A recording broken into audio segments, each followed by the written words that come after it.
വലിയൊരു കുറവ് പ്രതീക്ഷിക്കാനായിട്ട് സാധിക്കില്ല. രാവിലെ ഒരു വലിയ വർധനവിന് ശേഷം ഉച്ചയ്ക്ക് അതിനകത്ത് ചെറിയൊരു കുറവാണ് രേഖപ്പെടുത്തിയിരിക്കുന്നത്. പക്ഷേ ഈ നിലവിലെ ട്രെൻഡ് അനുസരിച്ച് വീണ്ടും മുന്നോട്ട് വില കൂടുന്ന ഒരു സാധ്യത തന്നെയാണ് കാണുന്നത്. കാരണം അങ്ങനെ കുറയാനൊരു ഒരു വിധത്തിലുള്ളൊരു സാധ്യതയും നിലവിലത്തെ ട്രെൻഡ് അനുസരിച്ച് ഇല്ല. ഇപ്പോ OCDC ബാങ്ക് പറഞ്ഞിരിക്കുന്നത് സ്വർണത്തിന്റെ വില നിലവിൽ 2026 അവസാനത്തോടുകൂടി $5600 ഒരു ഔൺസ് ഗോൾഡിന്റെ വില എത്തും എന്നാണ് പറയുന്നത്. അതായത് നിലവിൽ 5000 അടുത്താണ് ഒരു ഔൺസിന്. 5100 അടുത്ത് മാത്രമേ ഒരു ഔൺസ് സ്വർണത്തിന് വിലയുള്ളൂ. അത് 5600 എത്തുക എന്ന് പറയുമ്പോൾ ഏകദേശം 500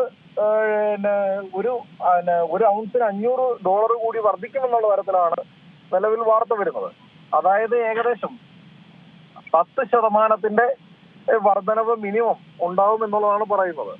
അപ്പോൾ അങ്ങനെയാണെങ്കിൽ മുന്നോട്ടും വില കൂടുന്ന ട്രെൻഡ് തന്നെ ആവും കാണുക എന്നാണ് മനസ്സിലാക്കാൻ സാധിക്കുന്നത്. ഇപ്പോൾ ഈ സ്വർണ്ണവിലയിലൊരു കുറവൊക്കെ ഉണ്ടാകുമ്പോൾ ആളുകളൊക്കെ തന്നെ വരുന്നൊരു സാഹചര്യം ഉണ്ടോ? കാരണം ഈ പെട്ടെന്നൊക്കെ ഇത്രയും രൂപ കുറയുമ്പോൾ ഒരു തള്ളിക്കയറ്റമൊക്കെ ഉണ്ടോ?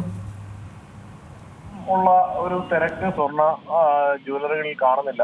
കാരണം വലിയ വില കൂടിയിട്ട് ചെറിയൊരു സംഖ്യയിലേ കുറയുന്നുള്ളൂ. അല്ല, വലിയൊരു മാറ്റം ഒരു കുറവായിട്ട് വരുന്നില്ലല്ലോ. അതുകൊണ്ട് തന്നെ വാങ്ങാനുള്ള ആളുകൾ അങ്ങനെ വലിയ തോതിൽ എത്തുന്നില്ല എന്നുള്ളതാണ് മനസ്സിലാക്കാനുള്ളത്. നിലവിൽ മാർക്കറ്റുകളിൽ മാന്ദ്യം തന്നെയാണ് അനുഭവപ്പെടുന്നത്. എങ്ങനെയാണ് ഇപ്പം ഈ ബിസിനസ്സിൽ നിന്ന് പല ആളുകളും മറ്റ് ബിസിനസ്സിലേക്കൊക്കെ തന്നെ നിർബന്ധിതമായിട്ട് മാറേണ്ട ഒരു അവസ്ഥയാണ്. നമുക്കറിയാം പല ആളുകളും ലോണൊക്കെ എടുത്തിട്ടാണ് കച്ചവടം ആരംഭിച്ചിരിക്കുന്നത്. അവർക്കൊക്കെ ഒരു വലിയൊരു തിരിച്ചടി തന്നെയാണ് ഇപ്പോൾ ഈ സ്വർണ്ണവില നൽകിക്കൊണ്ടിരിക്കുന്നത്.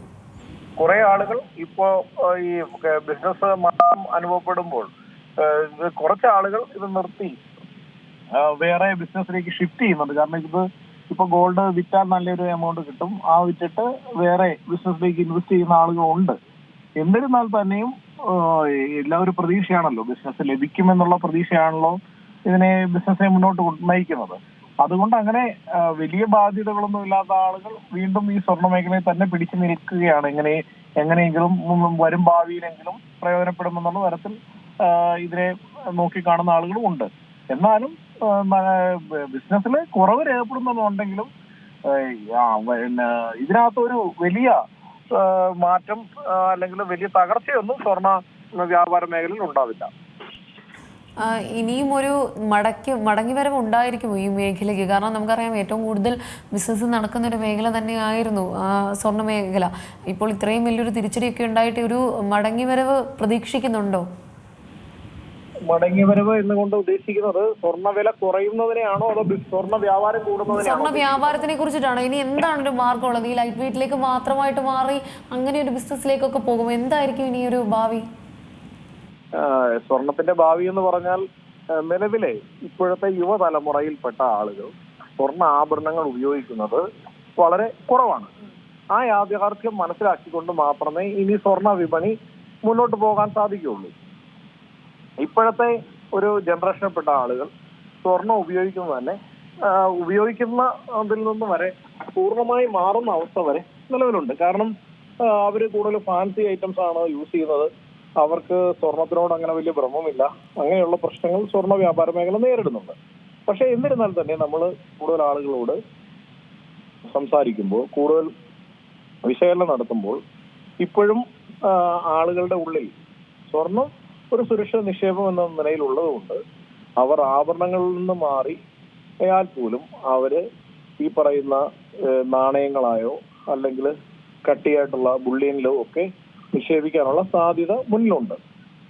നമ്മൾ നിലവിലെ അവസ്ഥയിൽ എന്താണെങ്കിലും ഒറ്റയടിക്കൊന്നും സ്വർണം വ്യാപാരത്തിന് തീർത്തും കുറവ് വരുന്ന ഒരു സാഹചര്യത്തിലേക്ക് പോവില്ല. ഇതിപ്പോ വിലയുടെ ഒരു വലിയ വർധനവ് ഉണ്ടായതാണ്. പെട്ടെന്നുണ്ടായ ഒരു വർധനവിനെ തുടർന്നാണ് ഇപ്പോ കച്ചവടത്തിലൊരു മാന്ദ്യം ഉണ്ടായിരിക്കുന്നത്. ആ മാന്ദ്യത്തിനും വലിയൊരു ഇതുണ്ടാവാൻ സാധ്യത. കാരണം ഇതൊരു വിലയൊരു സ്റ്റഡിയായിട്ട് നിൽക്കുകയും അല്ലെങ്കിൽ കുറച്ച് വില കുറഞ്ഞിട്ട് അത് സ്റ്റഡിയായിട്ട് നിൽക്കുകയൊക്കെ ചെയ്താൽ വീണ്ടും വ്യാപാരം പഴയതുപോലെ തന്നെ തിരിച്ച് വരാം. എന്നിരുന്നാലും ഇപ്പോഴത്തെ എല്ലാത്തിനും ആവശ്യത്തിന് ഒരു പ്രാധാന്യം ഉണ്ടല്ലോ. ആവശ്യം ആയിട്ട് അല്ലെങ്കിൽ സ്വർണത്തിന് ആവശ്യക്കാരായിട്ടുള്ള ആളുകൾ ഇപ്പോഴത്തെ തലമുറയിൽ കുറവായതുകൊണ്ട് അതിന്റെ ഒരു മാന്ദ്യം എപ്പോഴും വ്യാപാര മേഖലയിൽ ബാധിക്കും. എന്നിരുന്നാലും ബിസിനസ് തിരിച്ചു വരുമെന്നുള്ള കാര്യത്തിൽ യാതൊരു സംശയമില്ല. ഏറ്റവും പുതിയ വാർത്തകളും വിശേഷങ്ങളും വിരൽത്തുമ്പിലറിയാൻ സീ മലയാളം ന്യൂസ് എല്ലാ ഡിജിറ്റൽ പ്ലാറ്റ്ഫോമുകളിലും ലഭ്യം.